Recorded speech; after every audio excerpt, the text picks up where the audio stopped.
Hello guys, Crudeless here and welcome back to another episode of Let's Play Dark Souls 3. We are joining Nemesis here back in Anor Londo.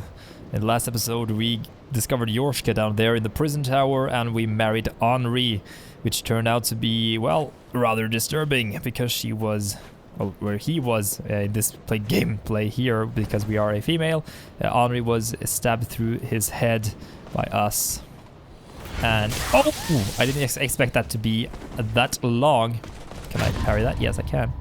And now we're going to continue off here. In up in near Anor Londo. Next, basically discover what happened with the god that was locked away. I'm terrible at blocking those attacks. They hit really hard. You can do quite a fun thing with these guys. I'm probably gonna die, aren't I? Well, we're going to continue up in the cathedral there. I'm going to take a look at what happened with Uldrich the Devourer. Apparently, Pontiff Suleiman trapped something, a deity of the old royal family, for Uldrich to feast upon. We know that Uldrich is the devourer of men. He's also the devourer of gods, because he basically got tired of eating people. There we go. This guy is the hardest one to parry. I went back, by the way, to refill my health because I really want to keep my health topped off when I start going up into this area, because there is a boss fight at the end and there is, well, quite a lot of trouble associated with that. Come on, I can always forget that he's using the thunder thing. Yeah, these guys have gained some new abilities since Dark Souls 1, as these guys were in Dark Souls 1, if you can't remember. They were in Anor Londo there as well.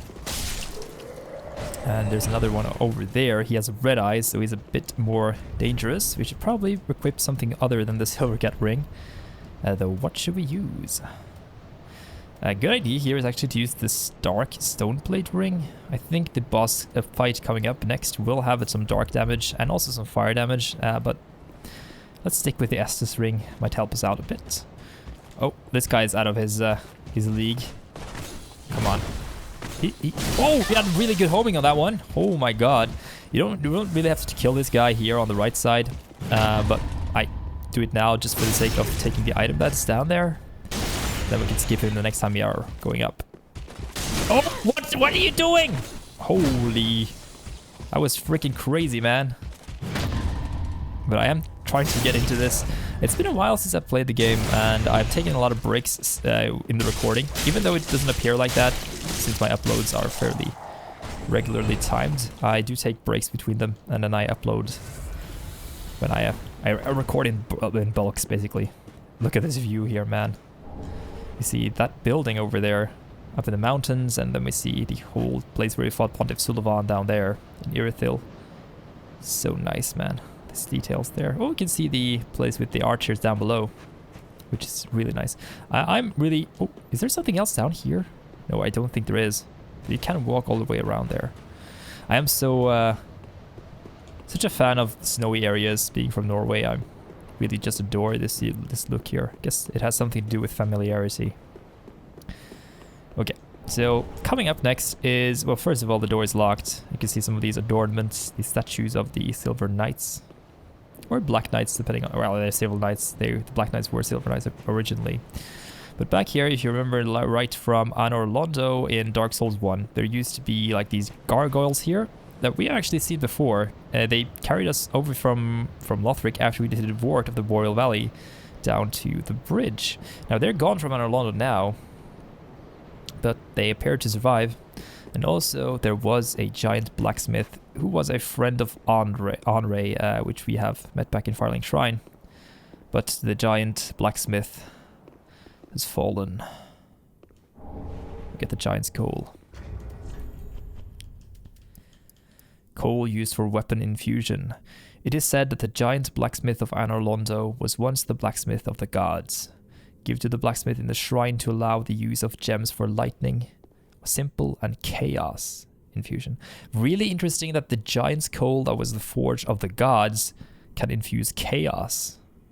But I guess it does make sense, since the Witch of Izalith basically created the chaos, and the gods like Gwyn, he created the lightning, or he was a master of lightning. So Because it not only works for the gods here, but it also works for the lords in Dark Souls 1. We'll get some more dialogue on this giant here when we deliver the call to Andre? Why haven't I called him? Oh my god, I'm messing up today. To Andre of Astora. I thought I was saying the name wrong, but I was saying it right all the time. So they apparently fixed the window here. This one used to be broken. There used to be a shortcut out here to a certain item. But it's fixed now. And there's a dude up there in the ceiling. We fought one of those guys before in the Cathedral of the Deep. And he gave us, if I can remember correctly, was it the Ring of Favor? No, it was not. It was one of these rings here. Aldrich's Sapphire. Aldrich, infamous for his appetite for flesh, apparently had the desire to share with others his joy of imbibing the final shudders of life while luxuriating in his victims' screams. So we got that one from the similar beast to that one hanging in the sky, some sort of spider beast. We got that from the Cathedral of the Deep. I can see more of these deacons here shooting fire. You can also see these puddles of pus on the ground. The pus of man! My god, not a pus of man, but I guess some sort of dark shit. So you want to rush over here, by the way, before that guy comes. You are immune while opening the door. And then you want to try to fight him. He is a lot harder than the boss. I usually have a lot of trouble with him. I do think he is weak to fire though, but our weapon is not infused with fire currently. So I want to try to take care of this guy. He is freaking brutal, as he can inflict, what is it called again? Curse? Come on. Luckily though, you can retreat. Oh, did we get a stun in? Yeah, we did get a stun, but I was too slow on that one. So the worst thing about this guy is the fact that he can basically curse you, petrifying you like this. Oh my god, it does right into that one. And you'll be instantly killed, so you don't want to be afflicted by that. But once we kill this guy, he will be gone for good though, luckily. You can dodge through that thing, and then you can stagger him. And you'll be able to stab him in the face, if I can correct the camera a bit, and he's down for it. Come on, he's down. There we go. And he drops Aldrich's ruby. So these two guys probably were some sort of, well, it's really similar to the beast we fought down in near the what's it called again? The Covenant for the Aldrich Faithful. Remember that there were these two beasts that were men that turned into beasts for Pontiff Sullivan. One like the one down on the bridge in front of Irithyll. Those were knights that peered into the black orb and they turned into those depraved beasts. While these guys here were followers of Aldrich here. You can see this one recovers HP from critical attacks. This one increases FP. So, yeah. Appetite for flesh. Now, if you haven't guessed already, the upcoming boss will be Aldrich, the Devourer, the Faithful. And we have a lot of lore on him, as we've seen from this one.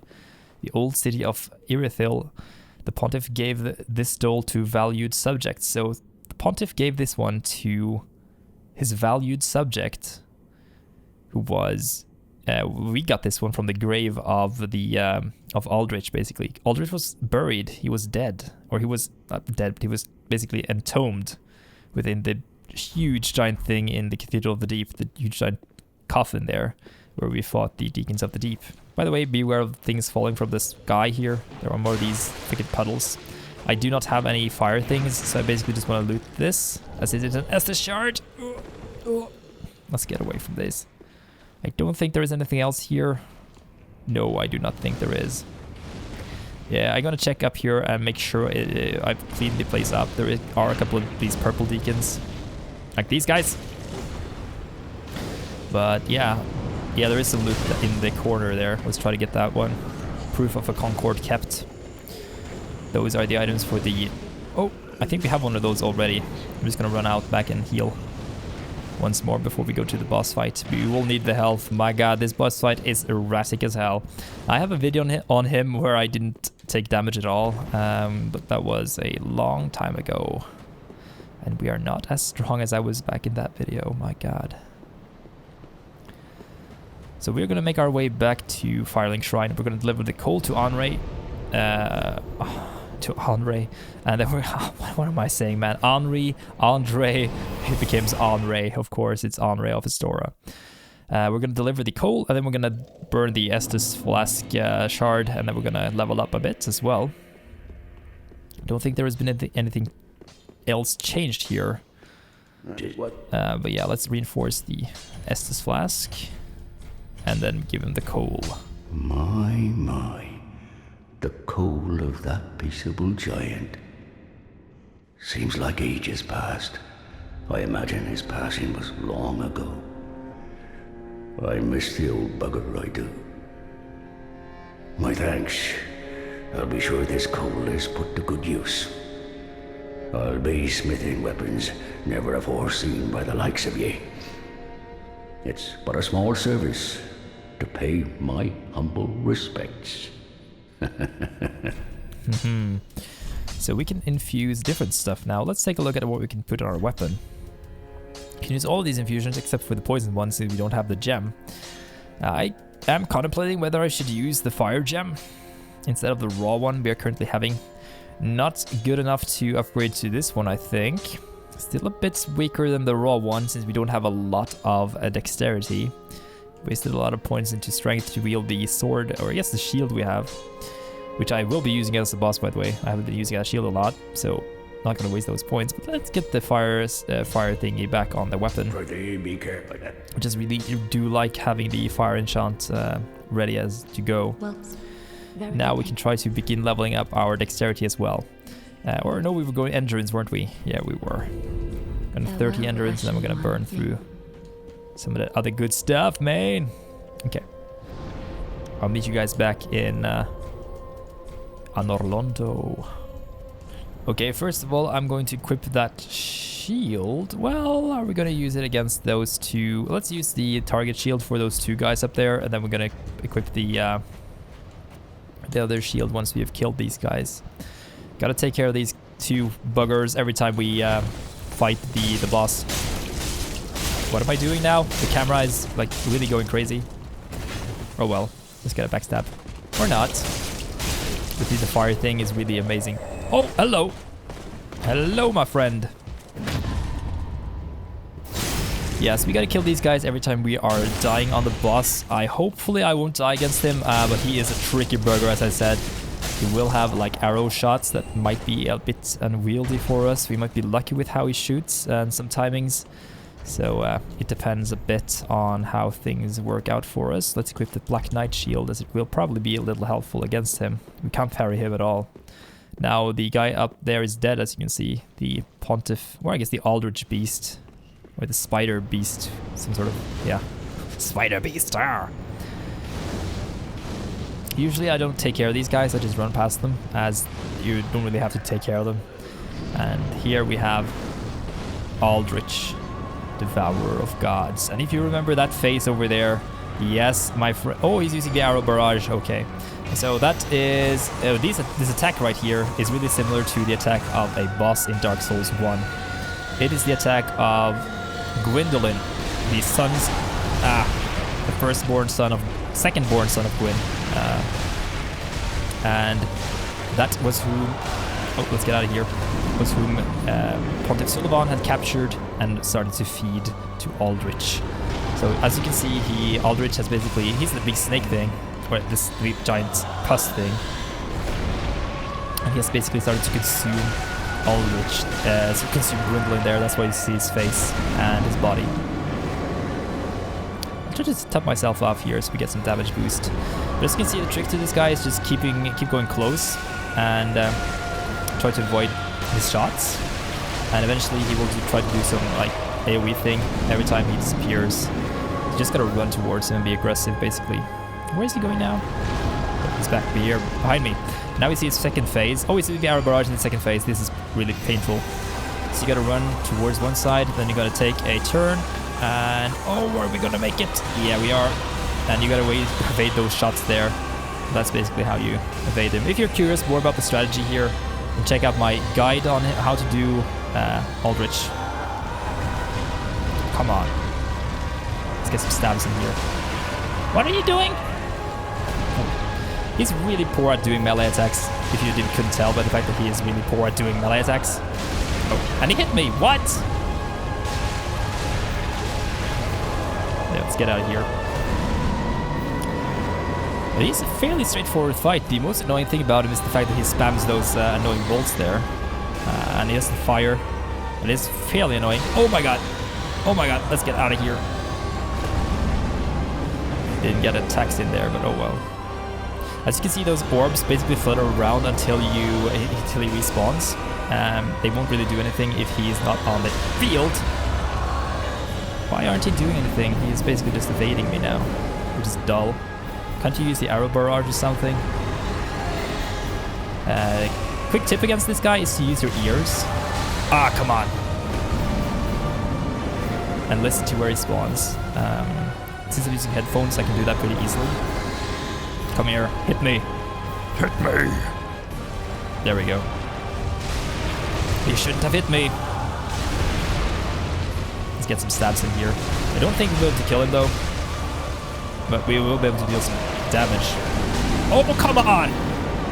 I almost got him there. Almost.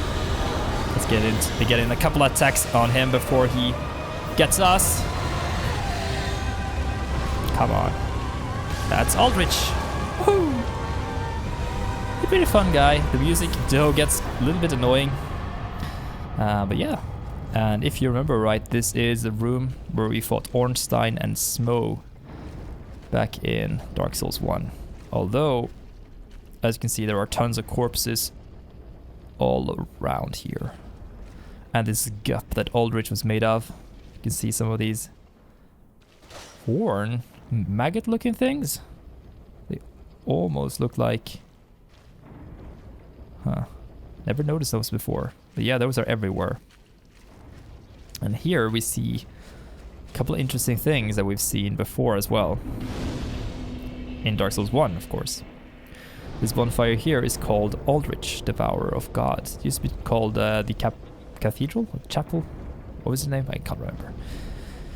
So here we have Gwyn, the Lord of Lordran, the King of the Gods, almost main dude in Dark Souls 1. We have an empty place. We also have this one here is of Guinevere. Now in Dark Souls 1, Guinevere was right here up, or at least an illusion of Guinevere was up here behind the boss fight of Ornstein and Smo. And in this game though, well, you'll see what is up there eventually when we get there. I do love the design of this thing here with those eerie cloths there, like curtains flowing in this with the wind breezing through the room here. There is also the same, basically they reused some assets here. There is this large elevator on this side. This was supposed to be used by Smo, because Smo was a really big dude. We found his hammer a couple episodes ago. And the other one is for Ornstein, which was a smaller dude, and he of course has a smaller elevator, which is nice. And up here, we talked about Guinevere, and there was a statue down there that was gone. And this is the place where the illusion of Guinevere was, which Gwyndolin had put here to trick us with Kingseeker Framt in Dark Souls 1 to make us light the fire.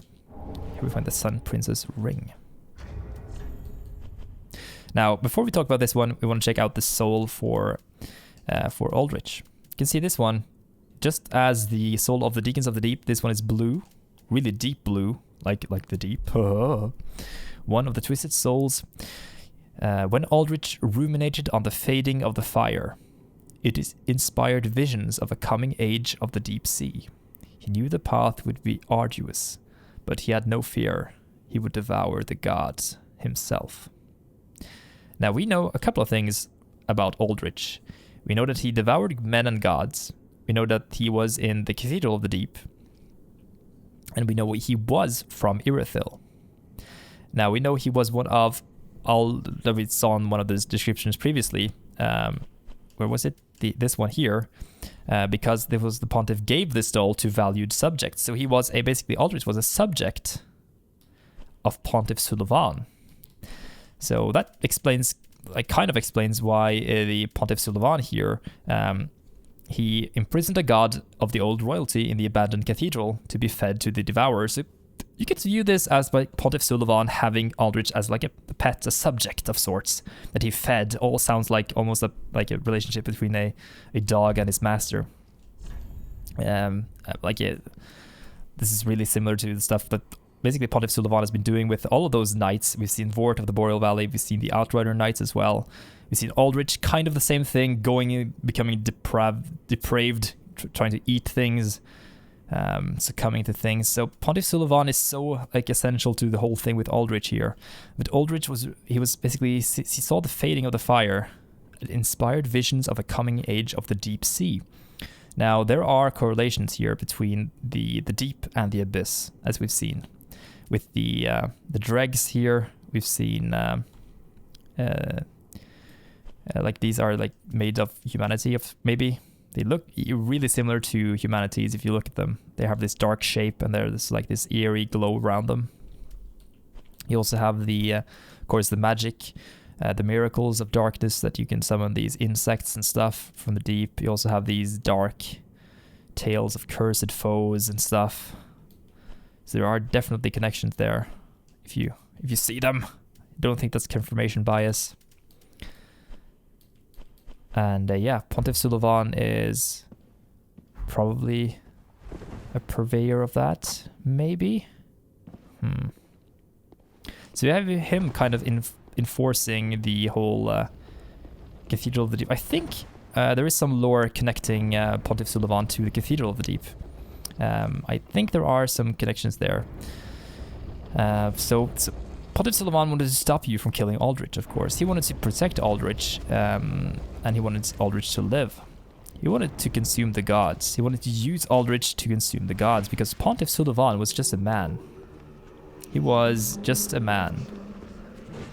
A really powerful sorcerer, really powerful man, but he was no god. And the gods wanted us to, like Gwyndolin. He trapped the god, basically. He trapped Gwyndolin, he trapped Yorshka. And the gods, like Gwyndolin and Gwyn, wanted us to link the fire. Well, at least Gwyndolin did. And Pontiff Sulivan, he will have none of that. He wants to stop us from linking the fire. He wants to usher in an age of deep instead. Might not be the same as something else that we'll see later on, but yeah, he wants that. That's like my interpretation at least. But we have some more lore on Aldrich when we check out the transposing things from Ludleth. And I think, well, we could offer up the we haven't checked out that one either. What am I saying? I had to check out the ring for Guinevere as well, and also the item we got. Cinders of a Lord. If the Lord will not return to their thrones themselves, let them return as cinders. Aldrich became a lord by devouring men, but was disillusioned with his throne, and so took to devouring gods instead. Wow. So he just became a lord by eating people, by becoming powerful, by consuming souls. You can see his skull there. If you look at it, it has all these maggots around them, these dregs. It's filled with dregs. Really big skull as well. Let's have a chat with Mr. Ludi. Hello. Okay, so the spells we got, as you can see here, we can get... Where is it? Where is it? There we go. Life Hunt Scythe. Miracle of Aldrich, Devourer of Gods. Aldrich dreamt as he slowly devoured the god of the dark moon. In this dream, he perceived the form of a young, pale girl in hiding. So this could be two things. First of all, he devoured the god of the dark moon, which is Gwyndolin. He was the leader of the dark moon covenant in Dark Souls 1. But also, he perceived the form of a young, pale girl in hiding. We could perceive that to be Yorshka, as we met her in the previous episode. She's kind of pale. But it could also be another character which we met in the Painted World in Dark Souls 1. Priscilla, a half-breed, basically. We have another item as well. Where is it? Where is it? The bow. There it is. Dark Moon Longbow. A longbow of Dark Moon Gwyndolin, who was gradually devoured by Aldrich. This bow, this golden bow, is imbued with powerful magic and is most impressive with moonlight arrows. Infused a ready bow with Dark Moon essence, granting it magic damage and the ability to pierce shields. Sounds really strong.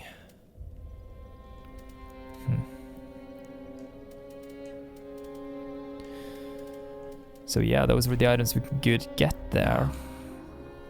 It didn't give us that much info though, but we did get a ring that talks to us about another one of Gwyn's children. Let's check it out. So in the previous episode, we found a ring that increased the power of miracles, Ring of the Sun's Firstborn. Once a god of war, until he was stripped of his stature as punishment for his foolishness. No wonder his very name has slipped from the annals of history. So that could explain why the statue was gone from that room. Maybe it was of the Sun's Firstborn and was removed because he did something foolish. But we did get... not the deep ring. Have I read this one before?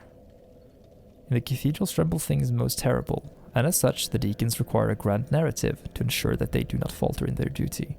A philosophy to ward away the madness beckoned by the grotesqueries at hand. So they kind of needed some sort of veil to keep the consummation going. But here is the Ring of the Sun's Firstborn. Here is the Sun Princess Ring. Ring associated with Guinevere, Princess of Sunlight and eldest daughter of Gwyn, the First Lord. The ring is vaguely warm, like a beam of sunlight, and gradually restores HP. Guinevere left her home with a great many other deities, and became a wife and mother, raising several heavenly children. Several heavenly children, he became a mother. We also know some from the... where is it? From the good old item Divine Blessing. The Queen of Lothric, married to the former King Osiris, was initially revered as a goddess of fertility and bounty. After giving birth to Ocelot, her youngest, she quietly disappeared. Heavenly children, born high in the sky. Heavenly could basically, heavenly, we usually refer to that as being godly, but in this case, it's literal, as we'll see eventually. Lothric being really high up in the sky right now, heavenly children born really high up. And she gave birth to Ocelot, apparently. Former King Osiris. No longer the king, apparently. So maybe his children became king. Maybe Osiris became queen. Maybe Ocelot became king. We'll see. Let's level up a bit. Let's make sure we don't heal the dark sign. There we go. 30 endurance. Farewell, Ashen. Sounds perfect. Okay guys, I hope you guys enjoyed the episode. We defeated Aldrich the Devourer, we cleared out the rest of Anor Londo. I don't think there is more to cover up there yet though. There are a couple of things we can do now, and I will do those in the next episode. So yeah, stay tuned for that, and have a grand old time. Make sure to like the video if you did enjoy it, and share it with your friends if you think they will enjoy it as well. I've been Crudeless, and you've been fantastic. Bye bye until next time. Right on, point down.